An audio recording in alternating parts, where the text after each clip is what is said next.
à l'immigrant. Bienvenue à l'immigrant, organisme communautaire à but non lucratif créé par Madame Ariane Gondon en 2017, s'est donné pour mission d'accueillir et d'aider les nouveaux arrivants à bien s'intégrer dans leur pays d'adoption. Les services offerts par Bienvenue à l'immigrant touchent particulièrement les femmes. Les femmes, nous savons, sont les piliers de la famille. Les femmes ont toujours eu à se battre pour se faire non seulement reconnaître, mais accepter avec leur leadership, avec leur expertise, avec leurs compétences. En effet, aujourd'hui, nous célébrons la Journée internationale des droits des femmes.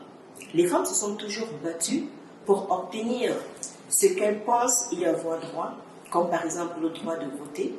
Le droit de voter qui est par exemple l'un des faits à l'origine de la Journée internationale des femmes, qui est célébrée le 8 mars de chaque année. C'est dans ce cadre qu'aujourd'hui nous recevons une femme extraordinaire, Madame Fleurette Ndongué, qui est non seulement une femme qui s'est battue, qui a su faire son chemin, se frayer un chemin dans le monde de l'enseignement et dans le communautaire. En effet, Fleurette, elle est présidente de l'organisme EPEN-Moi Canada pour la région du Québec. Madame Fleurette, bonjour. Bonjour, bonjour Ève. Et bienvenue sur le plateau de Bienvenue à l'immigrant. C'est un plaisir pour moi et je suis très heureuse d'être ici et que vous ayez pensé à moi pour cette invitation. Ça nous fait plaisir de vous recevoir. Vous êtes immigrante originaire du Cameroun, où vous avez effectué toutes vos études. Vous avez obtenu des diplômes universitaires.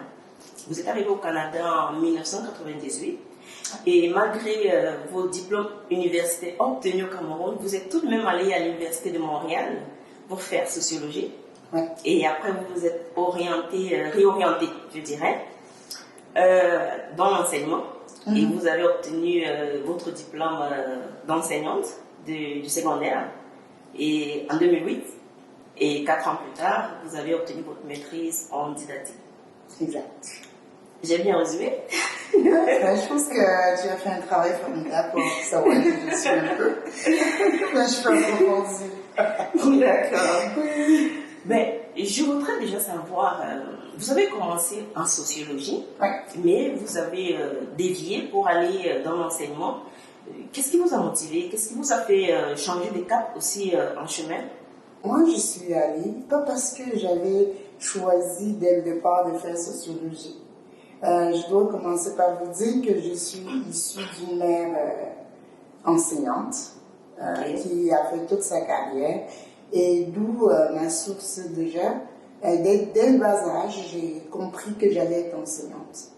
Donc, quand j'étudiais même au Cameroun, en Afrique, c'était clair pour moi que je devais être enseignante. Donc, quand j'arrive ici au Canada, je vais aller à l'université pour devenir enseignante.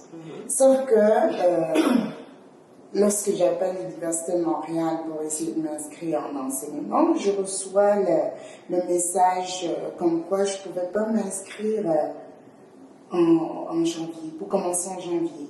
Je pense qu'au mois de novembre, fin octobre-novembre, j'appelle, on me dit, vous pouvez entrer à l'université.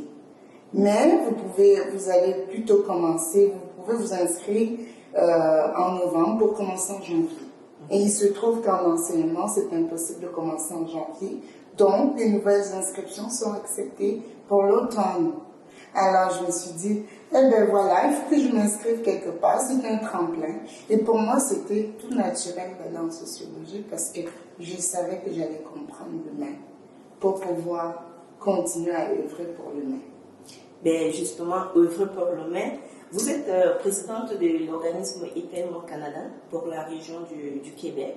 Oui. Est-ce que vous pouvez nous parler un peu plus de cet organisme? Qu'est-ce que vous faites? C'est quoi que ça apporte comme service à la population dans le communautaire? Oui, moi je suis aussi vouée à la réussite des jeunes, de par ce que j'ai fait professionnellement. Il se trouve que EPEN-Moi Canada est un organisme à but non lucratif. Je dois avouer que c'est vraiment, et je suis très émue d'en parler parce que depuis quelque temps, on est aussi partenaire avec l'EAI, notamment le volet jeunesse.